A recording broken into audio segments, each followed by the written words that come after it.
Ok, la verdad no sé cómo iniciar esta conversación. Tengo muchas ideas, mucho en mi cabeza con respecto a este tema.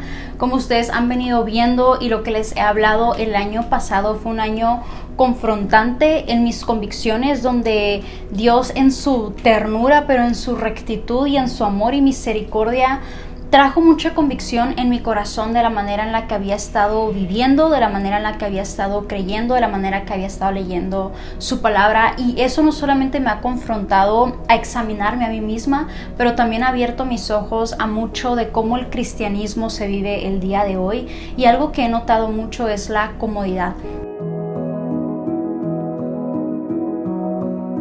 Es decir, que tú y yo leemos la Biblia y queremos vivir la vida más cómoda posible. Leemos la Biblia para encontrar esas promesas o esa palabra de esperanza que nos haga sentir mejor en nuestra vida, para estar tranquilos, para estar cómodos, para realmente no sufrir y para vivir en esa comodidad. Pero quiero decirte el día de hoy que tienes que dejar de estar tan cómodo. A lo que me refiero con esto es que si tu vida cristiana, si la manera en la que tú vives tu salvación, de la manera en la que tú vives el evangelio, de la manera en la que tú vives como un creyente de Dios, no trae confrontación a tu corazón, te puedo asegurar que hay algo que está mal.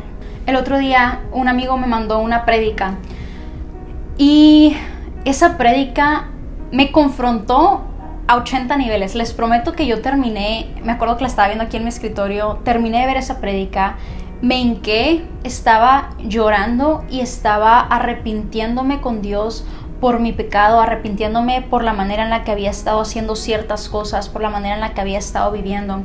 Y le comenté, le dije, oye, me encantó esta prédica, le conté un montón de cosas, entre ellas eso. Y me dijo algo que me impresionó mucho. No me acuerdo las palabras exactas porque eso ya fue hace un tiempito, pero me dijo que una buena prédica, o que él considera que una buena prédica no es aquella en la que terminas de escucharla y te sientes mejor de ti mismo, pero aquella que te confronta en tu estado pecaminoso. Y a veces podemos decir, no, pero es que Dios es un Dios de amor, de esperanza, que nos quiere felices, que quiere lo mejor para nosotros. Y sí, pero no de la manera en la que nosotros pensamos. La razón que yo digo esto es porque tú puedes salir con un mensaje de esperanza, pero si no te confronta en tu pecado, y nadie quiere ser confrontado en su pecado, por eso nos vamos hacia la comodidad. Cuando tú y yo somos confrontados en nuestro pecado, nos lleva a un punto de voltear a Dios, de reconocer que nosotros no somos Dios, y sobre todo nos lleva a mirar a Jesús, nos lleva a mirar su sacrificio. Como les he venido diciendo, el evangelio es algo que hemos dejado de hablar y hemos dejado de enfatizar, y lo hemos dejado como, para la gente que no es salva. Para ellos es el evangelio, para ellos es explicarles la cruz, y tú y yo es como que ese día fui salvo y dejamos ahí la cruz y seguimos avanzando, y es como algo del pasado y no es algo real o presencial. Esto está mal en muchos sentidos, y por eso la necesidad de ser confrontados, porque nos lleva a un mayor entendimiento de lo que Jesús hizo por nosotros. A veces hemos dicho tantas veces que Jesús murió por nuestros pecados, y lo decimos tan fácil, y luego vamos y vivimos unas vidas alejadas de Dios. No hay convicción en nuestros corazones. La iglesia se ha vuelto más sobre espectáculos, sobre shows, sobre que la gente se sienta cómoda, se sienta aceptada, se sienta tranquila. Se acaba el servicio y se acabó la iglesia. Y todo esto ha sido a falta de ser confrontados en nuestro pecado. La verdad es que desde que Dios ha venido trayendo tanto a mi corazón, me ha llevado a una dependencia aún más grande de Él.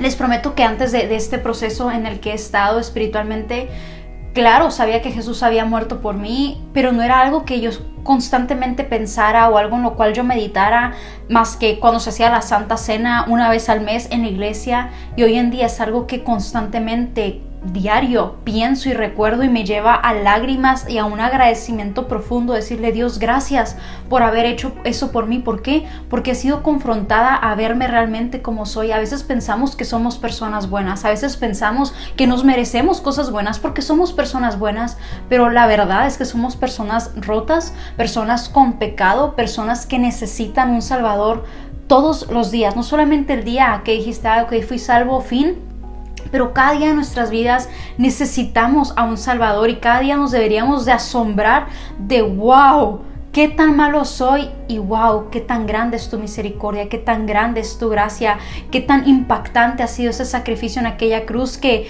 si estuviera en mis obras lo hubiera perdido todo el tiempo, todos los días mi salvación, porque no soy una persona buena, porque si pudiéramos ser buenos no hubiera necesidad de que Jesús hubiera muerto por nosotros, porque sería algo que pudiéramos hacer en nuestra humanidad, pero no lo podemos hacer. En el momento que tú y yo vamos siendo confrontados, como les digo, se va profundizando ese entendimiento al sacrificio de Jesús y nos apunta a lo que Él nos encomendó hacer, que es hablar de sus buenas nuevas, no de cómo puedes tener una mejor vida, una vida cómoda, una vida sin sufrimiento, una vida con provisión, una vida con prosperidad.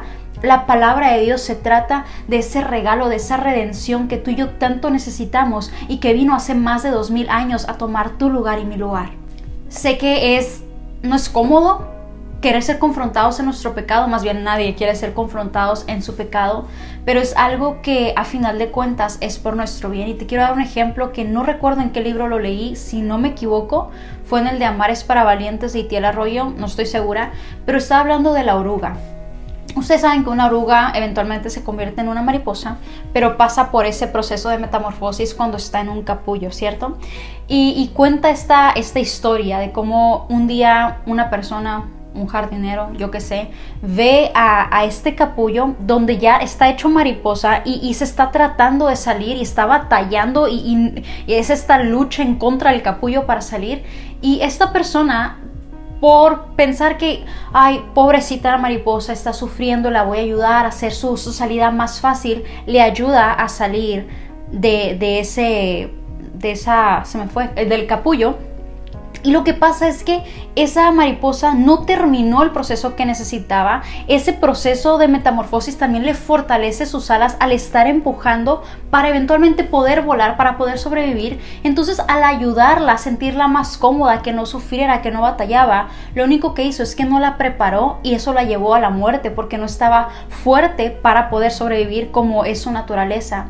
Tú y yo, si siempre estamos buscando la comodidad de no sentirnos mal, de no sentirnos culpables, de no querer ver nuestro pecado, de querer justificar de que somos personas buenas, eso nos lleva a no solamente a ser débiles, pero a crear una iglesia débil, a no hablar realmente las verdades confrontantes con otras personas por evitarles la molestia. Y les prometo que ahorita de verdad me estoy predicando a mí misma, porque y les voy a ser bien sincera, he tenido como 3 oportunidades, si no me equivoco, de hablar verdades incómodas con personas a mi alrededor y me he quedado callada por evitar problemas, por evitar, y hoy manejando venía y le decía a Dios, perdóname por eso, porque a final de cuentas les estoy haciendo más daño al no hablarles de la verdad de Dios que quedarme callada. Entonces tanto nos hacemos daño a nosotros mismos como le hacemos daño a otras personas cuando lo único que buscamos es comodidad dentro de la iglesia, en lugar de realmente vernos a nosotros por lo que somos,